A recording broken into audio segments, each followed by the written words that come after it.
Assalamualaikum warahmatullahi wabarakatuh.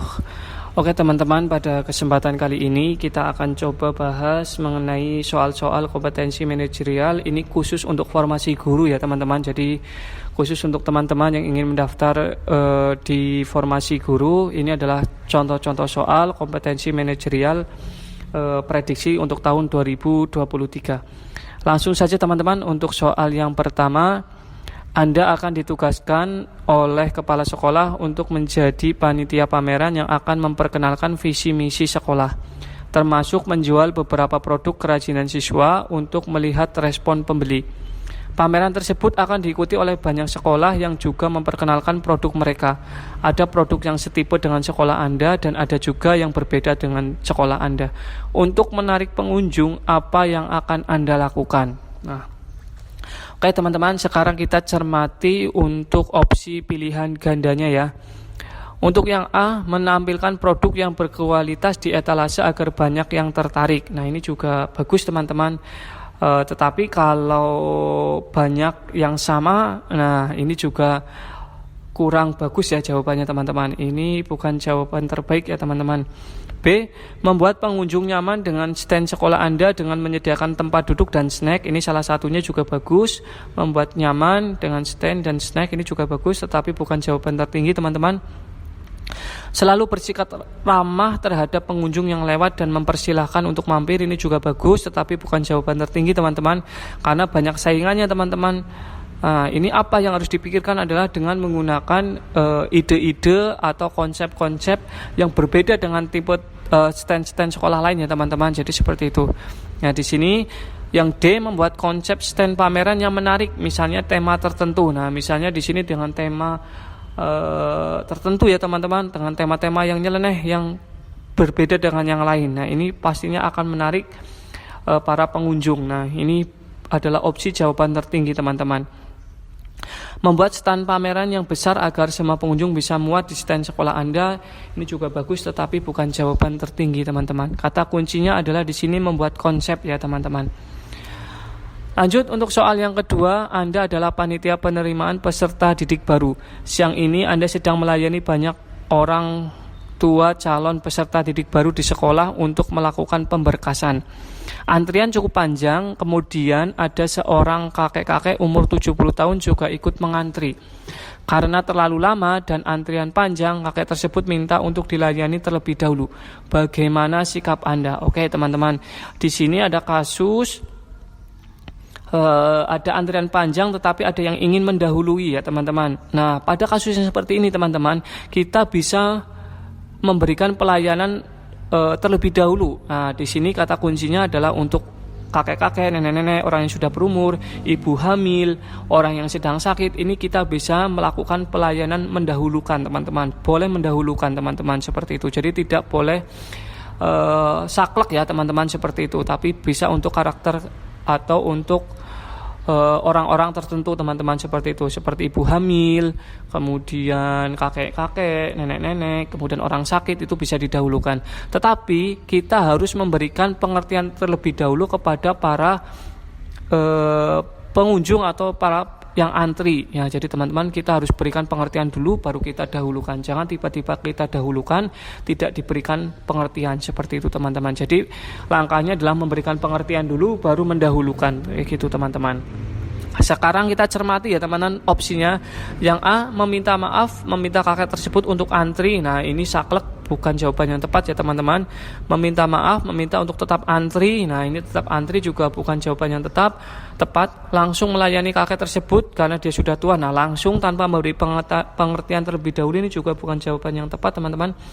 Melayani kakek tersebut kemudian memberikan pengertian kepada pelanggan yang lain. Nah ini melayani ini kebalik teman-teman, harusnya memberikan pengertian dulu baru melayani ya teman-teman.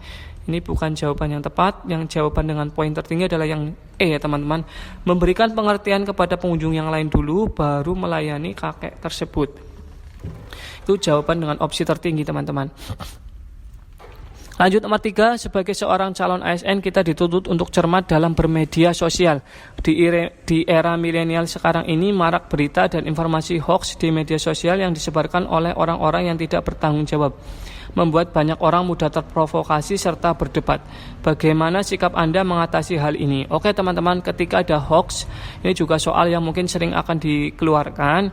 Di sini kita harus mengecek sumber beritanya itu akurat atau tidak, terpercaya atau tidak, kompeten atau tidak, ya seperti itu teman-teman. Jadi jangan langsung ditelan mentah-mentah informasi yang bersebaran di internet seperti itu teman-teman.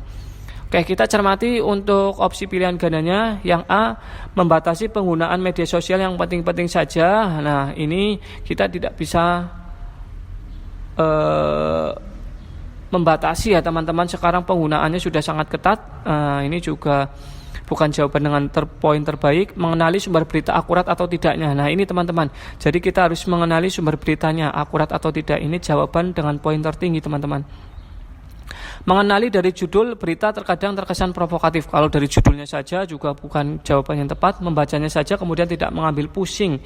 Nah ini juga bukan jawaban yang tepat. Membaca keseluruhan informasi secara lengkap. Nah ini juga bukan jawaban yang poin tertinggi teman-teman. Lanjut untuk soal yang nomor 4. Anda adalah seorang guru di sekolah menengah pertama nomor 1 di kota Anda. Nah, sekolah favorit teman-teman. Saat pandemi COVID-19, pembelajaran dilakukan secara daring. Kepala sekolah meminta para guru untuk mengisi laporan harian kegiatan secara online melalui aplikasi web.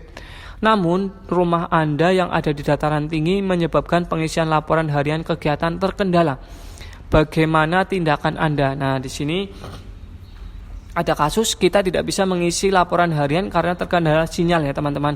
Nah mau tidak mau karena ini sudah suatu kewajiban, jadi kita harus mengusahakan tempat yang ada sinyalnya ya teman-teman. Walaupun kita di daerah pegunungan, di daerah pantai, karena itu sudah kewajiban kita harus tetap mengisi ya, tetap bisa mengusahakan untuk mengisinya teman-teman. Seperti itu, jangan menolak apalagi melimpahkan kepada orang lain. Seperti itu teman-teman. Sekarang kita cek untuk jawabannya. Yang A, meminta kelonggaran pada atasan untuk membuat laporan harian kegiatan secara manual. Nah ini secara manual, padahal ini secara web ya, ini bukan jawaban yang tepat. Meminta teman yang berada di lokasi yang memiliki bagus sinyal untuk mengisi laporan harian kegiatan milik Anda. Nah ini meminta teman ya teman-teman, ini bukan jawaban yang tepat. Saat Anda berada di tempat dengan sinyal yang kurang baik, Anda menunda. Nah ini menunda juga bukan jawaban yang tepat ya teman-teman. Berusaha mencari tempat dengan sinyal yang baik untuk dapat mengisi laporan kegiatan harian. Nah ini poinnya teman-teman. Tetap berusaha teman-teman mencari sinyal yang baik. Ini adalah jawaban dengan poin tertinggi teman-teman.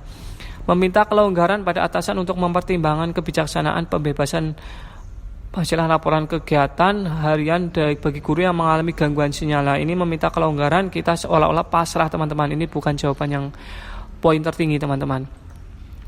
Lanjut nomor 5, setelah beberapa bulan semua siswa dan guru tidak bisa masuk sekolah seperti biasanya, akhirnya muncul era new normal. Guru tetap berangkat ke sekolah dengan jadwal tertentu, namun pembelajaran masih secara daring. Pembelajaran jarak jauh yang dipilih oleh sekolah menggunakan aplikasi tertentu. Anda sangat semangat dalam bekerja dan terkenal memiliki dedikasi tinggi dalam bekerja. Suatu hari Anda tidak sengaja melakukan kesalahan fatal sehingga merusak sistem dan database aplikasi pembelajaran. Bagaimana tindakan Anda? Nah, ketika kita merusak sesuatu yang bukan bidangnya kita alangkah baiknya adalah meminta maaf dan mengambil atau memanggil yang ahlinya. Misalnya kalau di sini kerusakannya dalam bidang IT, berarti kita memanggil yang kompeten di bidang IT ya teman-teman untuk memperbaiki sistem. Karena ini adalah sistem yang harus fatal dan harus digunakan teman-teman. Kalau rusak tidak berjalan. Nah, makanya harus segera dipanggil untuk memperbaiki kesalahan, untuk memperbaiki kerusakan yang ada seperti itu. Kita cermati untuk jawabannya teman-teman. Yang A, berusaha memperbaikinya sendiri sebagai bentuk ini sendiri malah tambah rusak. Ini juga bukan jawaban yang tepat teman-teman. Memanggil ahli IT untuk memperbaiki kerusakan sistem dan database tersebut. Nah ini jawaban dengan poin tertinggi teman-teman. Langsung saja panggil IT sebagai bentuk tanggung jawab kita ya. Melaporkan kejadian tersebut kepada atasan dan bersedia untuk memberikan gaji. Nah ini bukan jawaban yang tepat. Bertanya kepada teman tentang cara memperbaiki. Ini juga bukan jawaban yang tetap. Tetap tenang dalam bekerja dan berharap sistem database tersebut kembali normal. Nah ini tidak ada usaha untuk memperbaikinya teman-teman. Ini bukan jawaban yang tepat ya teman-teman. Oke teman-teman, itu untuk soal-soal yang kita bahas pada kesempatan kali ini. Terima kasih sudah menonton videonya. Semoga bermanfaat. Jangan lupa subscribe dan share sebanyak-banyaknya teman-teman. Assalamualaikum warahmatullahi wabarakatuh.